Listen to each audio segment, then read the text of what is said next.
Hello students, welcome to my English class, and now we are going to complete the remaining part of the poetry The Tale of Custer the Dragon by Auden Nash। अभी तक हमने देखा था कि जो Belinda है और उसके जो पेट्स हैं वो सब, जो उसका दूसरा पेट है कस्टर द ड्रैगन, उसको चिढ़ाते रहते हैं, उसको टेरिफाई करते रहते हैं और उसको कवर्ड कहते रहते हैं। बट वो क्या डरता रहता है और टिमिड रहता है और हमेशा मानता रहता है कि हाँ वो वैसा ही है। Now see what happen in the next. Belinda paled and she cried, "Help, help!" But Mustard fled with a terrified yell. Ink trickled down to the bottom of the household, and Little Mouse blinked strategically mousehold. But up jumped Custer, snorting like an engine, clashed his tail like irons in a dungeon. With a clatter and a clang and a jangling scream, he went at the pirate like a robin at a worm. अभी यहाँ क्या होता है, last stanza में हमने देखा था कि एक जो पायरेट होता है that was climbing inside the house through the window के थ्रू जो एक पायरेट होता है वो उनके घर में एंट्री कर रहा होता है और उसको देखकर बेलिंडा जो अदर उसके पेट्स होते हैं वो बहुत ज़्यादा डर जाते हैं और तरह तरह की आवाज़ें निकालना शुरू कर देते हैं। Then what happen next, Belinda paled. Belinda का फेस कैसा हो जाता है, येलोइश, कैसा हो जाता है, येलो हो जाता है। And she cried, help help, और क्या चिल्लाना शुरू कर दी थी the girl started crying, help help. But Mustard fled with a terrified yelp, but nobody is there to help her. How, see this one, Mustard is the dog और Mustard वहाँ से क्या करता है, फ्लड कर देता है। फ्लड मीन्स रन अवे, भाग जाता है वहाँ से। With a terrified Yelp, Yelp means scream, एक आवाज़ निकालते हुए येल्प की, और वो टेरिफाइड येल्प आवाज़ निकालते हुए टेरिफाई होकर वहाँ से मस्टर्ड फ्लड अवे हो जाता है, भाग जाता है। And Ink trickle down to the bottom of the household, और जो इंक होता है, Ink is the cat here, जो कैट होती है वो ट्रिकल करती है, ट्रिकल मतलब दबे पाँव, जो दबे पाँव है after just taking little steps वो कहाँ जाती है, down to the bottom of the household, यानी कि घर के बेसमेंट में वो चुपचाप चली जाती है। एंड लिटिल माउस ब्लिंक, जो लिटिल माउस था ब्लिंक स्ट्रैटेजिकली माउस होल्ड, और वो स्ट्रैटेजिकली बड़ी बहुत ही शार्पनेस के साथ इंटेलिजेंस का अपनी यूज़ करता है और वो अपने होल में, जो माउस होल होता है उसमें एंटर कर जाता है। It means nobody is there to save Belinda now, अब यहाँ कोई भी बेलिंडा को सेव करने के लिए नहीं बचा था। See the next stanza. But up jump Custard snorting like an engine, but at once उसको बहुत एनर्जी आ जाती है कस्टर्ड को, और वो क्या करता है, वो जम्प अप करता है और स्नॉट करता है। स्नॉट मीन्स नाक से जब सांस लेते हैं तो आवाज़ें आती हैं, that is called snorting. Snorting करता है इंजन की तरह, सिमिलरली एज इंजन, वो इंजन की तरह स्नॉट करता है, बहुत ज़्यादा एनर्जेटिक हो जाता है, एंथुसियास्टिक हो जाता है। And clashed his tail like irons in a dungeon with a clatter and a clank and a jingling scream, यानी कि बहुत ज़्यादा जो उसकी टेल होती है उसको क्लैश करता है वो, और वो आयरन्स की तरह, जैसे जंजीरें होती हैं, डंजन मतलब जो प्रिजन सेल में जो जंजीरें होती हैं वो क्लैटर करती है और क्लैंक करती हैं, जब वो इधर उधर लगती हैं तो आवाज़ें निकलती है, जिंगलिंग वाला साउंड आता है, ये क्रिएट होता है। तो इस तरह का साउंड वहाँ पे क्रिएट होता है जब वो अपनी जो टेल है उसको बहुत एंथुसियास्टिकली उठाता है, अपलिफ्ट करता है उनको मारने, किसको मारने के लिए, पायरेट को मारने के लिए, हिट करने के लिए। With a clatter and clank and a jangling squirm, he went at the pirate, किस पर चपटता है वो, वेंट एट द पायरेट, किस पे चपट रहा है, पायरेट पे चपट रहा है। Like a robin, and how is it attack, it attacked like a robin as the robin attacked on the worm, जैसे रॉबिन जो बर्ड होती है, robin is a bird here, a bird, right. And worm you know very well, insects जो होते हैं, है ना, तो जैसे रॉबिन जो बर्ड है वो इंसेक्ट्स पे अटैक करती है, similarly here dragon is attacking on the pirate. Clear up to here? Now see the literary devices. See help, help is repeated, so repetition will be here, repetition will be here. And see, like irons in a dungeon, snorting like an engine, and pirate like a robin at a worm. He went the pirate like a robin at the worm. All these things are given, and these comparison are used with the help of these comparison has been done with the help of like only. यहाँ तीन जगह comparison given है और तीनों ही comparison like लगा के use करे गए हैं, राइट। दोनों की दोनों तीनों की तीनों जो कंपैरिजन है वो लाइक के साथ कंपेयर करे गए हैं, तो यहाँ पे शो करे गए हैं। तो यहाँ पर एज लाइक सो जब हम यूज़ करते हैं there will be simile only, तो यहाँ कौन सा लिटरेरी डिवाइस हो जाएगा, here will be simile, right. Simile will be here this one is clatter clank, यहाँ पे साउंड क्रिएट हो रहा है किसी चीज़ का, so here will be onomatopoeia, onomatopoeia will be here.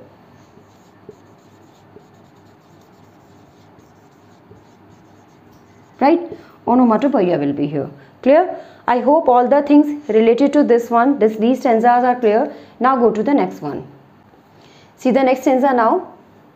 The pirate gaped at Belinda's dragon and gulped some grog from his pocket flagon. He fired 2 bullets, but they did not hit, and Custard gobbled him every bit. Belinda embraced him, Mustard licked him, no one mourned for his pirate victim. Ink and Blink in glee did gyrate around the dragon that ate the pirate. Very beautifully these lines are written. यहाँ देखिए क्या है, the reaction of the pirate is given in this one, and here the reaction of the girl and the other pet animals is given. But the reaction of the pirate when dragon attacked him, जब dragon ने उस पर attack किया तो pirate का क्या reaction था? The pirate gaped at Belinda's dragon. Gape मतलब watched intently, यानी कि घूरना, watched intently, that is gaped. किसको गेप कर रहा था? Pirate. Pirate was gaping Belinda's dragon, Belinda के ड्रैगन को. And gulped some grog from his pocket flagon, and as he was stressed out after seeing him, जैसे वो stressed हो गया था बहुत ज़्यादा उसको देखकर, ड्रैगन को देखकर, तो वो क्या करता है? ही गल्प सम ग्रॉग, गल्प मीन्स गटक लेना या स्वैलो कर लेना, and grog means wine, a kind of wine. तो वाइन के लिए यहाँ ग्रॉग वर्ड यूज हुआ है. From his pocket flagon, flagon means small container, small container. तो क्या करता है? अपनी पॉकेट में से एक छोटा सा कंटेनर निकालता है जिसमें कि ग्रॉग होती है, वाइन होती है, और उसको गल्प कर लेता है, गटक लेता है. ही फायर 2 बुलेट्स, उसके बाद क्या करता है? वो अटैक करता है ड्रैगन पे. क्या करता है? ही फायर 2 बुलेट्स, बुलेट्स फायर करता है, but they did not hit, and custard गॉबल्ड him every bit. But वो किसको हिट नहीं करती? वो ड्रैगन को हिट नहीं कर पाती हैं. जो फायर करता है उससे ड्रैगन को कुछ भी हार्म नहीं होता है. और कस्टर्ड क्या करता है? ड्रैगन क्या करता है? Gobbled him every bit. Gobbled means swallowed, swallowed him, यानी कि वो उसको पूरी तरह से क्या करता है? निगल जाता है. गॉबल्ड कर लेता है, स्वैलोव कर लेता है एवरी बिट. किसको निगल लेता है? पायरेट. कस्टर्ड जो होता है वो पायरेट को एवरी बिट, यानी कि पूरा का पूरा एज इट इज को स्वैलो कर लेता है, निगल लेता है. Right this one, see this one now. Belinda embraced him, Mustard licked him, no one mourned for his pirate victim. अब बेलिंडा बहुत खुश हो जाती है क्योंकि जो उनकी जो वहाँ पे डेंजर था वो अब ओवरकम हो चुका था, ख़त्म हो चुका था, क्योंकि पायरेट को ड्रैगन ने निगल लिया था. बेलिंडा क्या करती है? वो एम्ब्रेस कर लेती है. Him is used here for dragon, dragon के लिए हिम यूज़ हुआ है, तो यहाँ पर हम कह सकते हैं पर्सनिफिकेशन इज यूज्ड. ठीक है, तो बेलिंडा जो है वो एम्ब्रेस कर लेती है. एम्ब्रेस मीन्स गले लगा लेना. किसको गले लगा रही है वो? टू ड्रैगन, ड्रैगन को. Mustard licked him, and mustard कौन है यहाँ पर? Mustard is the dog. और वो लिक किसको कर रहा है? To custard. जो ड्रैगन है उसको लिक कर रहा है. It means both of them are showing their love. वो दोनों अपना लव अपना शो कर रहे हैं. किसके लिए? ड्रैगन के लिए. No one mourned for his pirate victim, और कोई भी माउंट नहीं कर रहा, लैमेंट नहीं कर रहा है, यानी कि शोक प्रकट करना, शोइंग देयर सैडनेस. वो कोई भी अपनी सैडनेस शो नहीं कर रहे हैं पायरेट के विक्टिम के लिए, यानी कि जो उसने पायरेट को जो खा लिया था, उसको निगल लिया था, उसके लिए कोई भी वहाँ पर सैड नहीं है. See this one. Ink and Blink in glee, glee means happiness.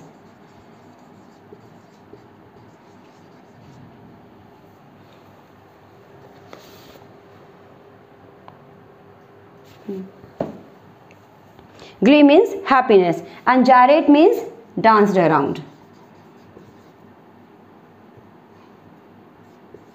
Danced around. Right? तो जो इंक एंड ब्लिंक है वो ग्ली कर रहे हैं, यानी कि वो बहुत ज़्यादा हैप्पी हैं और डांस कर रहे हैं उसके चारों तरफ घूम घूम के. किसके? ड्रैगन की. Around the dragon that at the pirate. कौन से ड्रैगन की? जिसने पायरेट को ऐड कर लिया. इट मीन्स खा लिया. The second form of eat is use here, ate. I hope these tools are very clear to you. पहले वाले में जो रिएक्शन है पायरेट की वो बताई गई है कि कैसे वो गल्प करता है स्ट्रेस की वजह से वाइन अपनी पॉकेट से छोटे कंटेनर से निकाल के, और उसके बाद बुलेट फायर करता है ड्रैगन के ऊपर। 2 बुलेट्स ही फायर, बट उससे कुछ भी हार्म नहीं होता है, ड्रैगन को बच जाता है। एंड देन ड्रैगन क्या करता है, उसको पूरे के पूरे पायरेट को गॉबल कर लेता है, स्वैलो कर लेता है। उसके बाद जो बेलिंडा होती है वो उसको एम्ब्रेस करती है, जो डॉग होता है मस्टर्ड उसको लिक करता है, और जो अदर पैट एनिमल्स हैं वो बिल्कुल भी सैड नहीं है कि उसने पायरेट को पूरा निगल लिया है, वो हैप्पी हैं। और इंक और ब्लिंक भी क्या करते हैं, बहुत ज़्यादा हैप्पी होते हैं, डांस करते हैं उसके चारों तरफ। Clear? This one is given. Now see the next one. Before seeing the next one, we have to see the literary devices also here. See, gulp, grog, repetition of GG is given here, and bullets, but repetition of BB is given here. So here will be alliteration.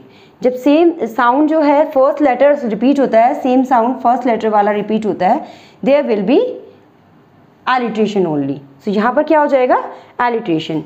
Gulp, grog, bullet, but. Alliteration will be here. Here will be alliteration.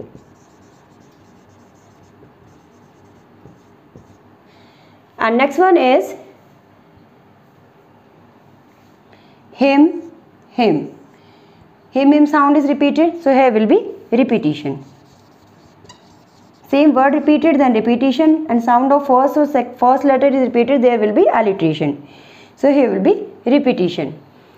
Another one is also here, the, that, again the is repeated, so repetition, and that, the, t sound is repeated, so here will be alliteration. Both will be here, दोनों होंगे यहाँ पर। अगर हम सिर्फ t को consider करेंगे, then there will be what, alliteration. और अगर हम ये वाला दा और ये वाला दा कंसीडर करते हैं, this one and this one, then there will be what, repetition. These are clear. See the next one. See this one now. But presently up spoke little dog Mustard. I had been twice as brave if I had not been flustered. And up spoke Ink, up spoke Blink. We would have been there times as brave we think. And Custer said I quite agree that everybody is braver than me. Now see this one first. यहाँ पर point क्या कह रहा है अभी, कि जो अभी तक क्या था, जो ब्रेवरी थी वो उसने शो करी किसने, कस्टर्ड ने, और उसने दिखाया कि उसके अंदर कितनी स्ट्रेंथ है, बट अभी भी उसका नेचर वही है, टिमिड और शाय। और बाकी लोग जो हैं उसको वापस उसको अंडर एस्टिमेट करने की कोशिश कर रहे हैं और बता रहे हैं कि वो कितनी ज़्यादा स्ट्रेंथ उनके अंदर थी, बट वो उसको यूटिलाइज नहीं कर पाए। See this one, but it mean those are just boasting here, सिर्फ हम बोस्टिंग कर रहे हैं वो लोग। But presently up spoke little dog Mustard. सबसे पहले कौन बोलता है, लिटिल डॉग मस्टर्ड। क्या कहता है dog, I'd been twice as brave if I had not been flustered, कि मैं तुमसे दुगना ब्रेव रहा हूँगा, ट्वाइस ब्रेव रहा होता अगर मैं वहाँ पर फ्लस्टर्ड नहीं कर देता।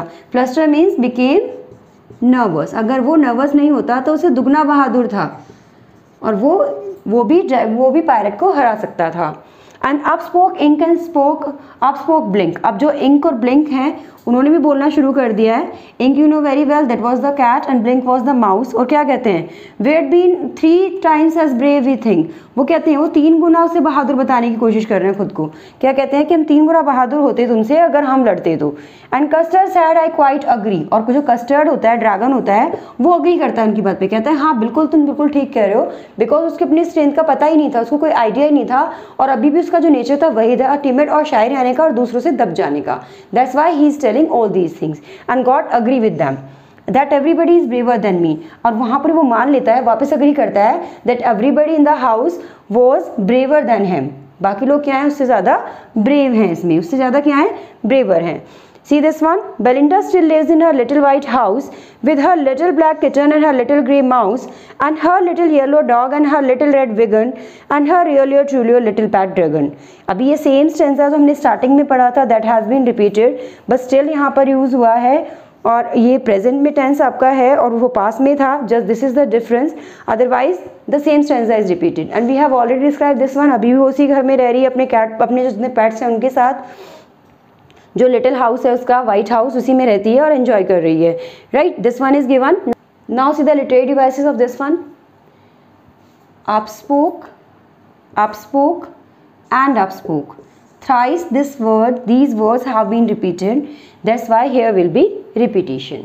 Which literary device will be here? Repetition. Now see the last stanza. This is the last stanza now. Belinda is as brave as barrel full of beers, and ink and blink chase lions down the stairs. Mustard is as brave as a tiger in the reach, but Custard keeps crying for a nice safe cage. The same stanza which we have already learned in this poetry is repeated here. ये वापस repeat हुआ है. Situation वही होती है. Belinda को वो compare करा गया है full of beers के barrel से, और यहाँ पर इंक और ब्लिंक जो है वो इतने ताकतवर बताए गए हैं कि वो लायंस को भी चेस करके भगा सकते हैं स्टेयर से नीचे. और जो मस्टर्ड है वो भी टाइगर जितना कि एक रेज में टाइगर होता है, एक एंग्री टाइगर होता है. Similarly it is brave here. And जो कस्टर्ड्स है that is constantly keep crying for a nice safe cage. वो अभी भी क्या ढूंढ रहा है? It means the Custard behaviour is still same up to here. यहाँ तक भी जबकि वो एक पायरेट को पूरे स्वैलो आउट कर चुका है, बट उसका नेचर अभी भी चेंज नहीं हुआ है. वो अभी भी टिमिड और शाई है.